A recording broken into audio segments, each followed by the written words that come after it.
नारी सशक्तिकरण का अर्थ महिलाओं को सामाजिक, आर्थिक, राजनीतिक और शैक्षिक रूप से आत्मनिर्भर बनाना है। यह केवल महिलाओं के अधिकारों की बात नहीं करता, बल्कि एक संतुलित और समृद्ध समाज की नींव रखता है। प्राचीन काल से ही भारतीय समाज में महिलाओं को पूजनीय माना गया है, लेकिन समय के साथ उनके अधिकार सीमित होते चले गए। वर्तमान में नारी सशक्तिकरण एक महत्वपूर्ण विषय बन चुका है। नारी सशक्तिकरण का अर्थ एवं महत्व। नारी सशक्तिकरण का अर्थ महिलाओं को आत्मनिर्भर बनाना, उन्हें समान अवसर प्रदान करना और उनके अधिकारों की रक्षा करना है। जब महिलाएं शिक्षित और सशक्त होती हैं, तो वे न केवल अपने परिवार बल्कि पूरे समाज की उन्नति में योगदान देती हैं। एक सशक्त नारी ही एक मजबूत समाज की आधारशिला रख सकती है। नारी सशक्तिकरण के विभिन्न आयाम।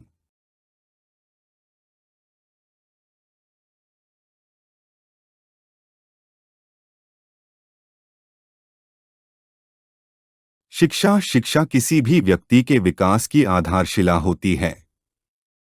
जब महिलाएं शिक्षित होती हैं, तो वे अपने अधिकारों के प्रति जागरूक होती हैं और अपने परिवार और समाज को भी सशक्त बनाती हैं।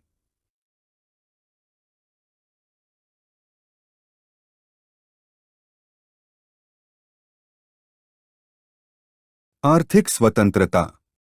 महिलाओं को आर्थिक रूप से आत्मनिर्भर बनाने के लिए स्वरोजगार, नौकरी और व्यवसाय के अवसर प्रदान किए जाने चाहिए।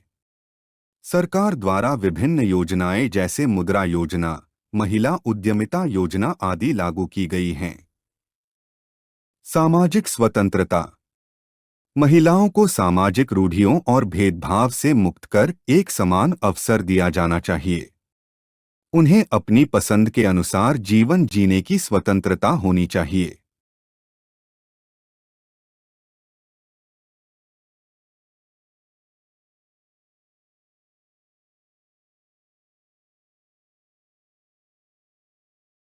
राजनीतिक सशक्तिकरण। महिलाओं की राजनीतिक भागीदारी बढ़ाने के लिए पंचायतों में 33% आरक्षण दिया गया है। इससे वे नीति निर्माण और शासन प्रणाली में सक्रिय भूमिका निभा सकती हैं। कानूनी सुरक्षा। महिलाओं की सुरक्षा और अधिकारों की रक्षा के लिए सरकार ने दहेज प्रतिषेध अधिनियम, घरेलू हिंसा अधिनियम, कार्यस्थल पर यौन शोषण से सुरक्षा अधिनियम आदि लागू किए हैं।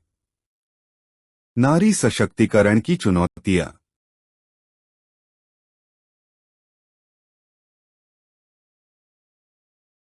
कई क्षेत्रों में आज भी महिलाओं को शिक्षा और कार्यस्थल पर सीमित अवसर मिलते हैं।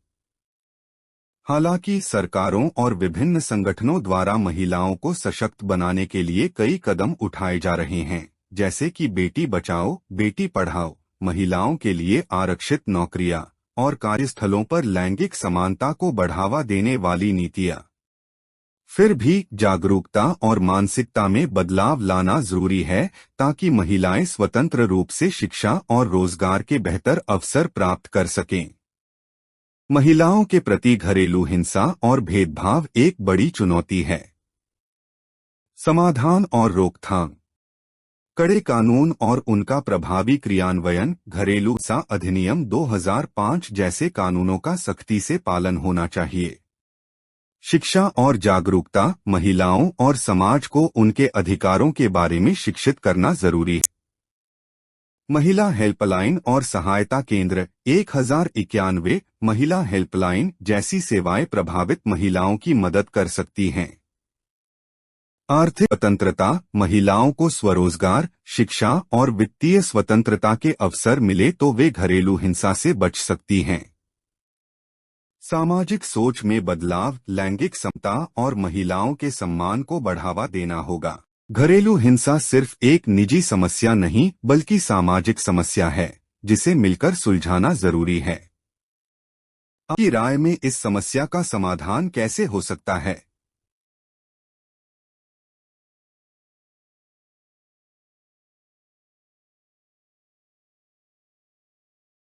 महिलाओं और पुरुषों के वेतन में असमानता बनी हुई है। वेतन असमानता को कम करने के उपाय। समान वेतन कानूनों का कड़ाई से पालन। सरकारों को ऐसे कानून लागू करने चाहिए जो वेतन में भेदभाव को रोकें। पारदर्शिता। कंपनियों को अपने वेतन ढांचे को पारदर्शी बनाना चाहिए ताकि असमानता उजागर हो सके। महिलाओं के लिए करियर ग्रोथ के अवसर। उन्हें नेतृत्व और तकनीकी क्षेत्रों में अधिक भागीदारी के लिए प्रेरित किया जाना चाहिए। कार्यस्थल पर लचीलापन। महिलाओं के लिए वर्क फ्रॉम होम और फ्लेक्सिबल वर्किंग आवर्स जैसी सुविधाएं होनी चाहिए। सोच में बदलाव। समाज को यह समझना होगा कि महिलाएं भी समान रूप से सक्षम हैं और उन्हें समान अवसर मिलने चाहिए। महिलाओं के लिए सुरक्षित सार्वजनिक स्थान और कार्यस्थल सुनिश्चित करना जरूरी है। नारी सशक्तिकरण के लिए किए गए प्रयास। बेटी बचाओ बेटी पढ़ाओ योजना, महिला आरक्षण विधेयक, स्वयं सहायता समूह सेल्फ हेल्प ग्रुप्स, महिला हेल्पलाइन नंबर और पुलिस सहायता, स्टार्टअप इंडिया और स्टैंड अप इंडिया जैसी योजनाएं, प्रधानमंत्री उज्ज्वला योजना।